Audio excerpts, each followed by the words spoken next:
Good evening, this is John Milburn for Laws 19038, Planning and Environment Law, and what we're dealing with tonight is ADR procedures in the context of community litigants. But before we do, I'd just like to discuss the second assessment piece, the final assessment piece, which has got some interesting elements to it. Narelle, did you want to ask a question? Yeah. So with regard to the question on offsets, I was just wondering, are you looking for an answer about China coal in general or more specific, just broadly about offsets? Offsets in general, but you've got some flexibility there. And offsets are a really interesting area because it covers so many potential applications. And one of the things I like about the offset regime is that we're really looking at ways of circumventing the compensation issue that we talked about in about week 2 or 3, which is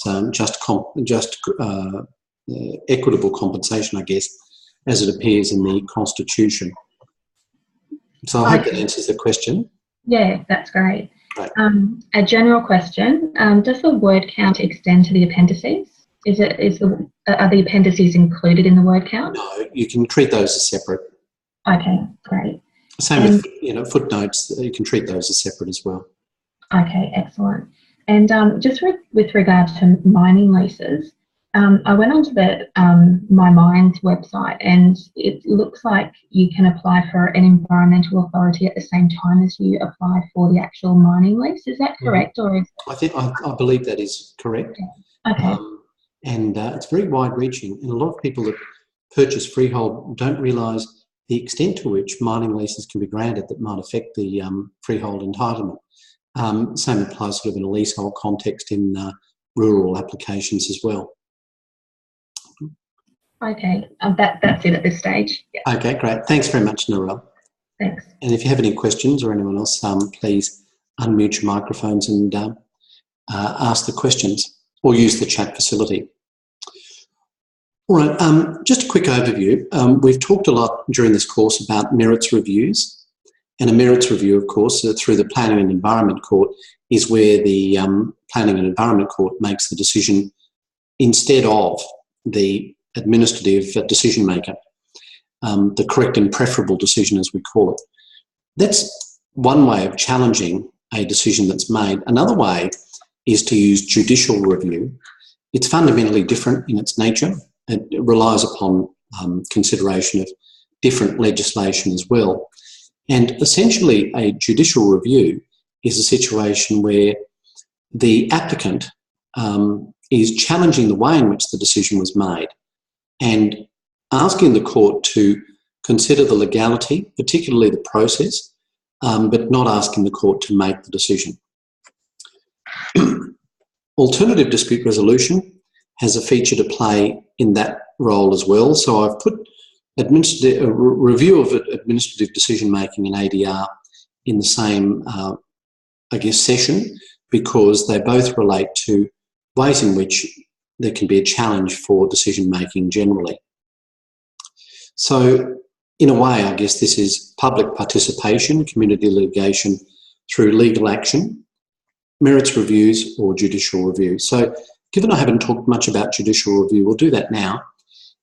There's a quote early on in your text which Bates refers to courts and saying that courts see themselves as having an essential protection of individual rights against the overzealous use of power by governments.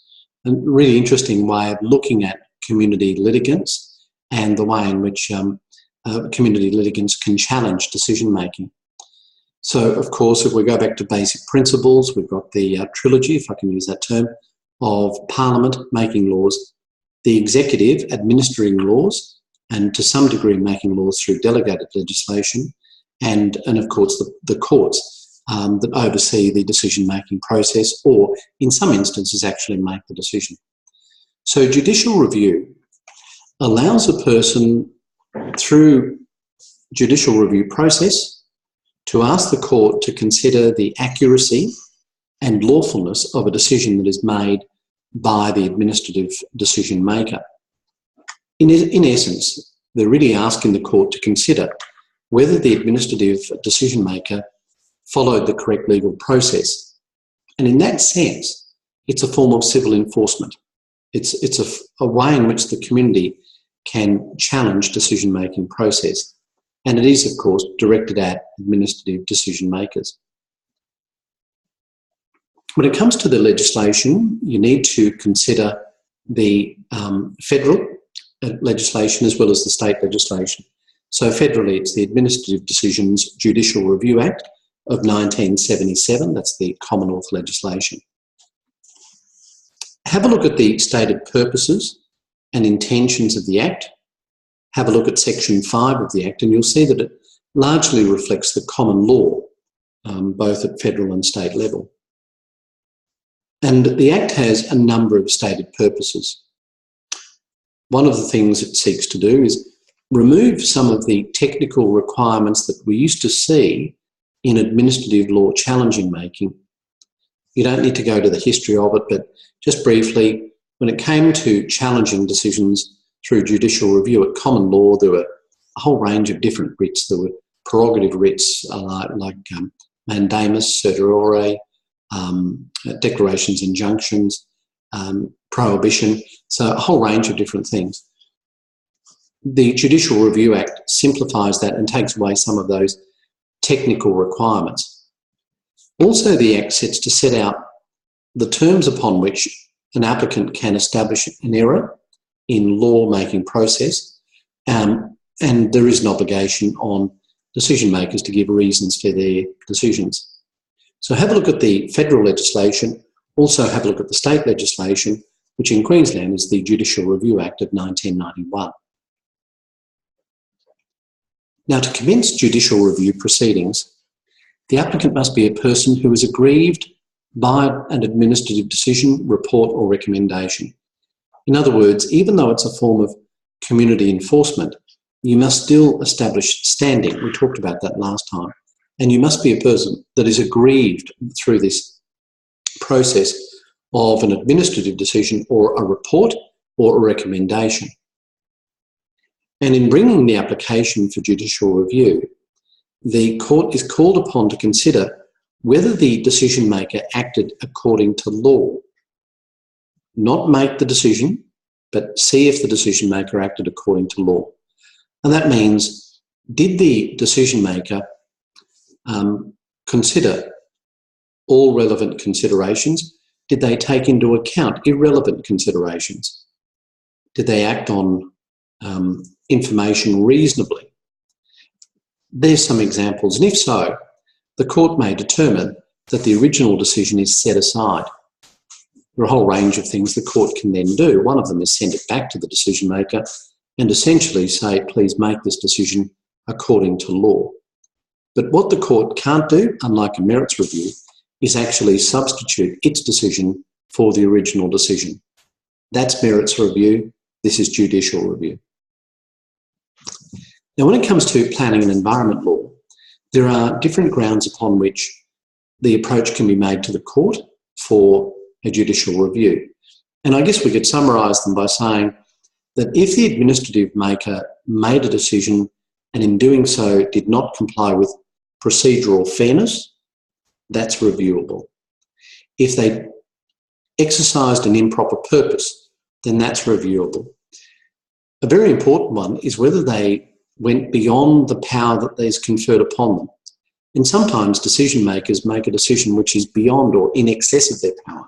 We call it ultra vires.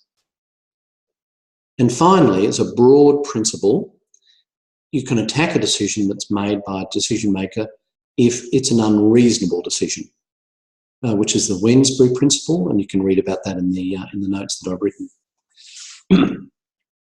But attacking the reasonableness of the decision is not asking for the decision to be remade by the decision maker. And what you'll see in all of this, in a way, is that judicial review is about legal process in the context of it being fair. So it must be fair decision making. And there are a few basic requirements for fair decision making. And you can use these as part of your judicial review application. One is that a person is entitled to know the case against them and provide an opportunity to reply be heard. And the other is that there's a requirement for the decision to be made without bias. So they're just general principles. When we're dealing with judicial review, you'll see in the notes that I've identified 12 different types of mistakes that might be made by an administrative decision maker that could lead to an application for judicial review. I mentioned a few already. So one of them, for example, is that there was no jurisdiction to make the decision. The decision was made unreasonably in the circumstances, that the decision maker made an error of law, exhibited bias, improperly exercised power, failed to provide proper reasons, or comply with procedural fairness. So there's a whole range of different things that you might consider. And an important one, as I mentioned, is where they act outside their power. So if a decision maker hones down a decision, a report, a recommendation, always ask yourself, is that decision maker acting within the confines of the law and their legal authority to do it? Now, if they make the decision and you say it's unreasonable, then you can attack it on the basis that it's unreasonable. That is a ground of judicial review and administrative decision making. And it provides a safety valve to ensure that truly irrational decisions can be set aside, not replaced, but set aside. And have a look at the Wensbury principle in your notes in that regard. Okay, that's all I want to say about judicial review. If you have any questions, please ask through UCRU and we can have some discussions about that. Now, I mentioned ADR, Alternative Dispute Resolution, or as some commentators now call it, Appropriate Dispute Resolution.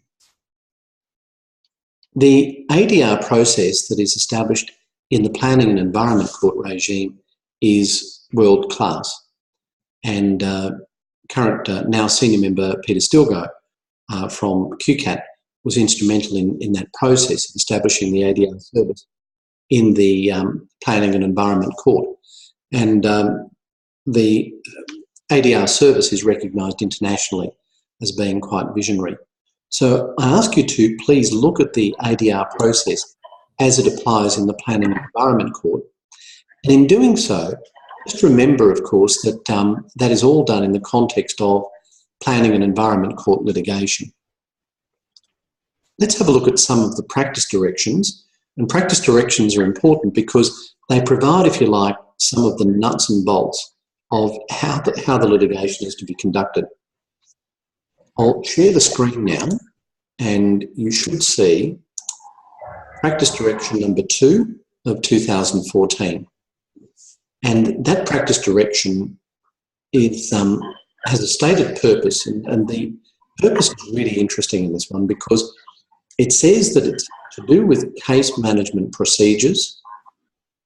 It's to allow for the just and expeditious resolution of the real issues at a minimum of expense. So there's a number of phases there that we really need to consider. The first is case management. Now, in our adversarial system of litigation, typically, the court did not become involved in managing the case. It left it for the parties to do that. Things have changed dramatically over the past 10 or 15 years, and in the Planning and Environment Court especially so. Case management means that the court, the judge, takes a real and active interest in managing the case, the procedures, setting out the guidelines, how the case will be run, and essentially, in many ways, working with the parties. I won't say taking it from the parties, but working with the parties in ensuring that the case is dealt with in a way that is just and expeditious at a minimum of expense, and part of that is getting to the real issues of the proceedings, and all of those things are in the stated purpose. One of the ways, practical ways that occurs is that the parties must work towards having a dispute resolution plan. And that's a plan designed to narrowing, and if possible, resolving by agreement the issues in dispute. You'll see that in definition 3A.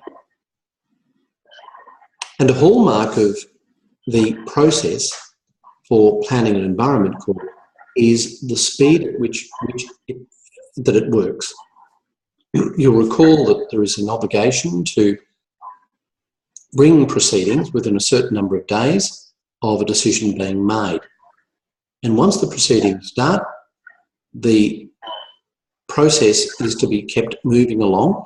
And you'll see in direction number 4 that an application for orders for or directions about the future conduct of the proceedings are to be held within 6 weeks of instituting the proceedings. So what that means is that you really need to have your act together. When you bring the proceedings on, you should very quickly know what directions orders you're going to be considering. And you need to support that by affidavit material and provide draft directions before the hearing. So the draft directions relate to the way in which the conduct of the proceeding is to occur, and it goes back to that first direction, which is all to do with case management. So as part of case management, we have these directions hearings. And a direction hearing is the actual order setting out the procedure for the conduct of the case. Very often, the case involves disclosure of documentation, statements about how the evidence will be presented, and what expert evidence will be adduced.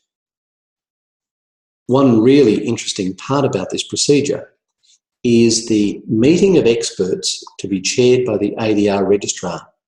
That's 8C 2C, a conclave of experts where the ADR registrar tries to identify the real issues of concern where the experts can provide information and assistance, and in many ways tries to identify in that conclave, in that meeting of experts, the points of agreement between the parties, the points of disagreement, between the experts, the points of disagreement by the experts, and I guess a statement as to why they disagree.